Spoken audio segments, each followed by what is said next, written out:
right, hello, good peoples. Bruce with Targeted Wealth Creation back at ya. KURV declared, and I wanted to do a quick update. As you guys probably know, they've switched to the weekly groups without actually calling them groups, right? They just say week one, TSLP, week two. So with 7 funds, they have this KQQQ. It's not an inversion. It's just some what is called tech titans, and it's most of like the Mag 7, those type of things. And so that's another one that they have. Um, and so I'll jump in here, and then I'm going to go to my new tool to analyze these versus YieldMax and give you a real-time update on all of that. So let me just jump in here. These are the two for um, being paid on Thursday, I believe, on the 20th. These were declared on the 18th, but so 30 cents for their Apple income fund called AAPY, and then they have GOOP instead of GUI, YieldMax, and they paid 40 cents. Okay, so what did the funds do?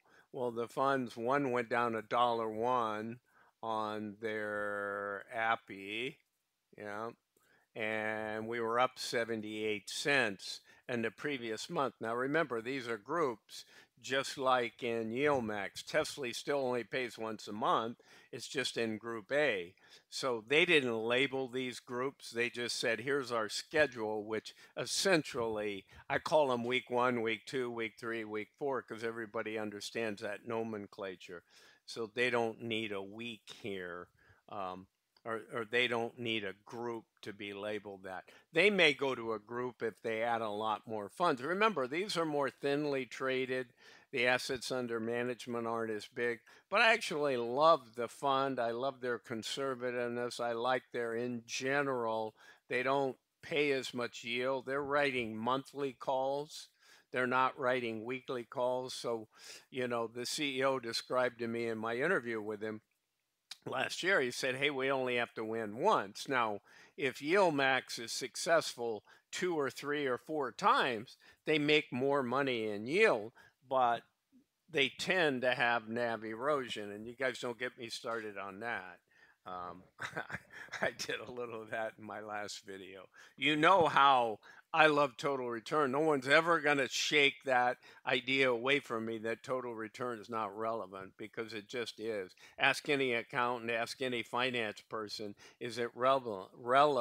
What's your net worth? Well, they'll say Mark Zuckerberg lost 500 billion this week. Well, he did lose it in market value if he had to sell his stock, right? So when a fund goes down, that's essentially your loss of borrowing power. It's your loss if you had to sell it. Agreed that not everyone wants to sell, but if something's eroding, same reason you guys don't go out and you tend to buy Roundhill and maybe YieldMax when they get their 3 index funds going, but you're not buying as much Defiance in those because they rode so badly, right? They still have a good yield, but they rode really, really bad. All right, so these are the ones that paid 30 cents and 40 cents. One was up and one was down. Not a huge yield. Again, where KURV stacks up is that they keep a consistent NAV for the most part. So speaking of that, this is how I tracked them when I did monthly, and now I'm over here. So what I thought I would do is show you this, which is my ability, and I already did it in these, is I just changed my search to search for only YieldMax and only KURV. And then I picked the ones I wanted, where they both have the fund.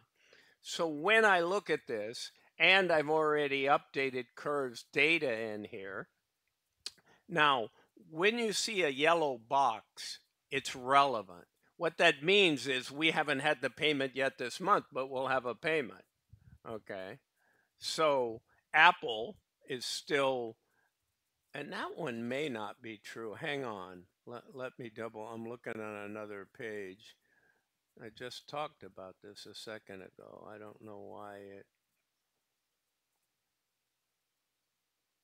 Oh, sorry, it's GUI. I looked at the wrong place. So GUI will report later today, right? In week 3, if I roll this over here, right? Here's AAPY, or sorry, GUI in week 3. Well, AAPY, because they go a day before on theirs, I already have that data, right? So I'll have it, sometime on Wednesday when Yield-Max before the market opens, and I'll update this. So in some fairness, I always give that credit. And Tesla will also be, these two will happen. Well, on KURV, on Yield-Max is on Netflix, right? Netflix, they've already paid a nice $1.07. Well, KURV isn't paying until next week. If you go over here to the weeks, you'll see it's week 4. So I always take that into consideration. Otherwise, they're even when I go across this stuff. So here is what I like to do in assessing these things. And I think it's relevant. Is I look at yield and I look at NAV gain or loss, and then obviously the addition of those gives me total return. So let's just jump right into that. You would care, and we can rank these along the way and then see what the end result is. So there's almost no question that Yield-Max will always out yield, hence the name, KURV. I don't think there's ever been an instance that KURV yielded more money. They can blow them away 2 to 1 in total return, which is big time relevant in certain instances. Even if you're getting, 140% the dividend yield in Yield-Max that you would have gotten in KURV. So let's go through them. So here's the 3-month yield. It's essentially, it's double, a little more than double here between those.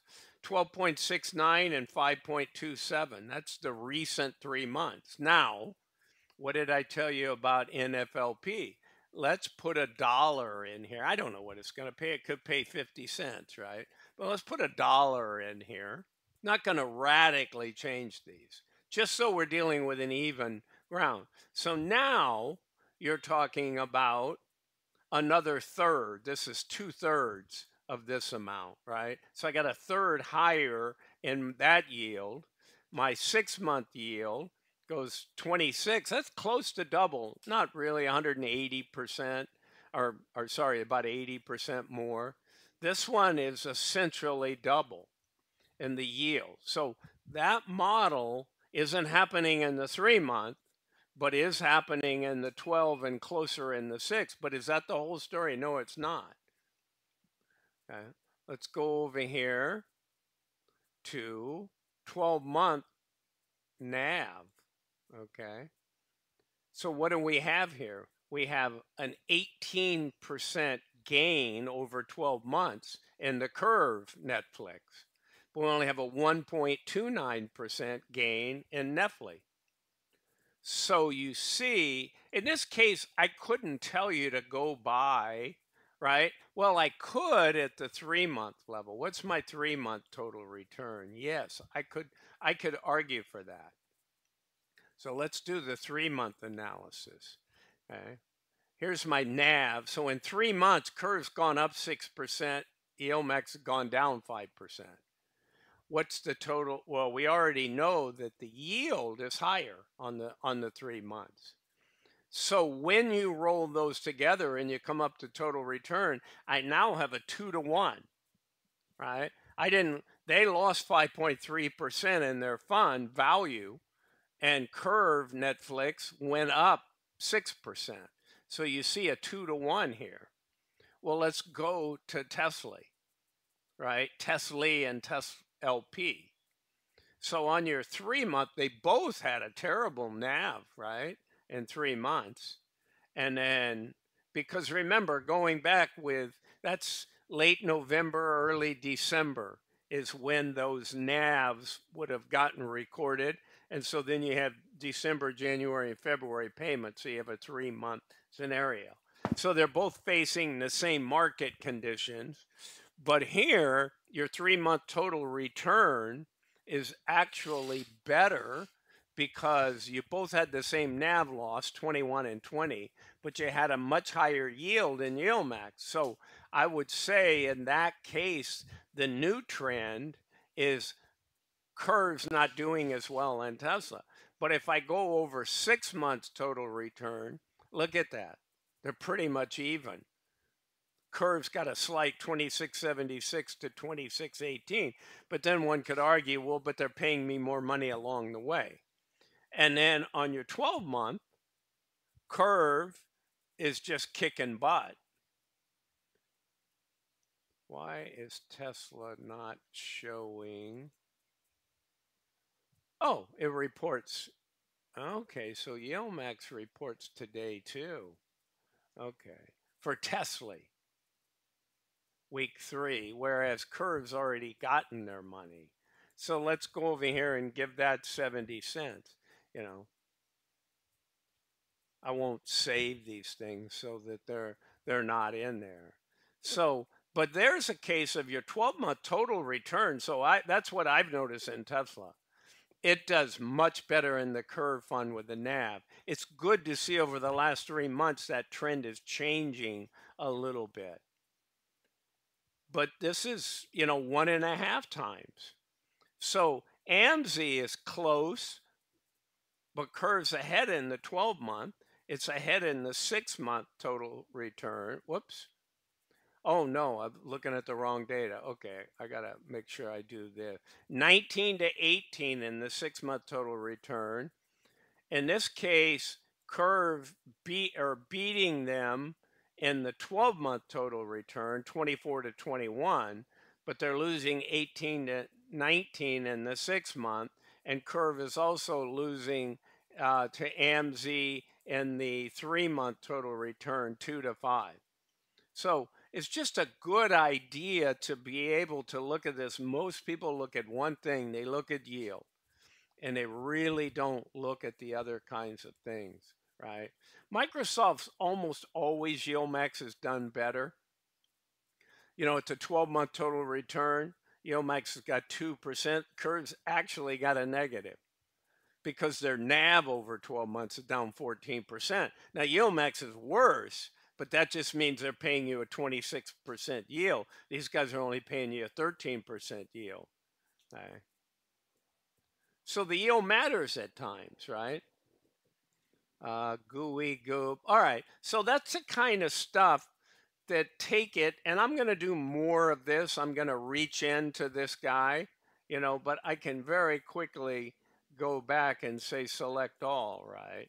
And this is really cool when I want to,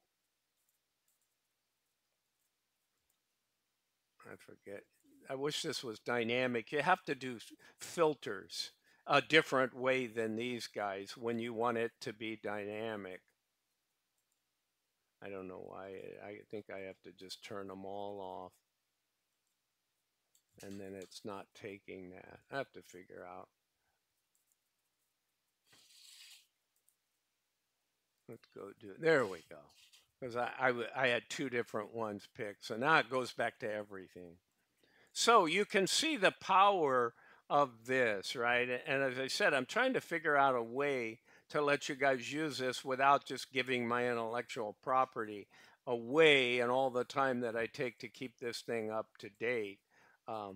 But it is extremely powerful in doing things and taking a look. I have some pivot reports and pivot power reports that I want to run, but I can also filter on these. It's just, if I build a little filter engine over here and I come in and I do some filter queries, then I can fill everything out and it's dynamic. You change it just like that, right? Whereas here I have to reset this stuff within the filter things. It gets there. So anyway, that's what I got for you. I won't keep you guys. You got Yield Max later today. You got Defiance later today on their weeklies. All right, guys. Bruce with Targeted Wealth Creation. Have a great day ahead. This is not financial advice. I'm not a financial advisor. Bye for now.